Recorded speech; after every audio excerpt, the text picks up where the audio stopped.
What is happening? JGamerDude here, and this is going to be an EA good video for some reason, and I didn't think I would ever say this sort of anytime soon or anything along those lines, but EA is making more of its patents available for you, specifically accessibility patents, because I feel like if you're going to patent something that is accessibility related, ideally you want everyone to be doing it, because ultimately that'll allow games to be more welcoming to people who might have one arm that they can't use. Like, say for example, if someone got dismembered, a limb got dismembered, and so they can only play with one arm. That would be really cool if people could play games. Or if they're hard of vision or they can't hear as well.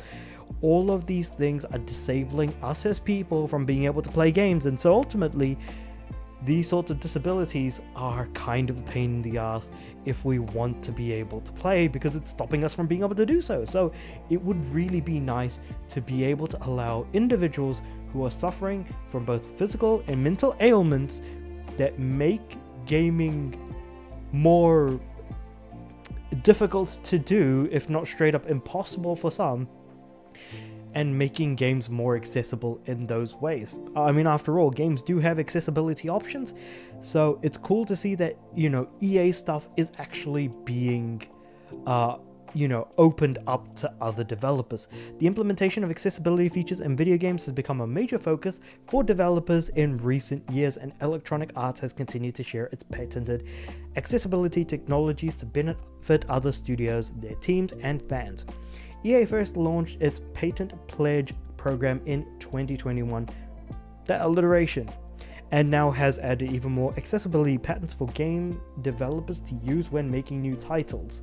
I wonder if it's only open to a certain group of developers rather than all developers, but we're about to find out. While older games launch a number of technology limitations that prevented the implementation of accessibility features in video games, rapid developments within the past decade have allowed for greater audio, visual, and gameplay options for users. By increasing accessibility, games become more welcoming to even more players, which benefits both communities and developers alike, and I 100% agree with that. So the patents in particular that are being opened up are, or here are some examples of it rather: contextually aware communication systems in video games. When you're reading aloud to other people, whether it be even on a video or a script or whatever have you, it is difficult to do, so I am going to be slipping up a lot as I'm reading. Automated controller configuration recommended settings, audio-based device authentication systems, so hey, if you can't use your hands, you can use your voice. Systems and methods for transcribing user interface elements, again, people who are transcribing, okay, so people who are hard of hearing. Color blindness, automated player takes control over in a video game, that's actually a really cool idea. Adaptive gaming tutorial systems, just being able to change the tutorial system to better suit the difficulties the player is having. Emotion-based music style change using deep learning. Okay, so this very much feels like it's AI for sure. Generating speech in a voice of a player of a video game, interesting. And personalized speech recognition, and I know a lot of people who use speech recognition for when their arm got injured and they couldn't use their laptop for work, so they had to use speech recognition, which worked really, really well for them. So all things considered, this is actually a really cool thing to see.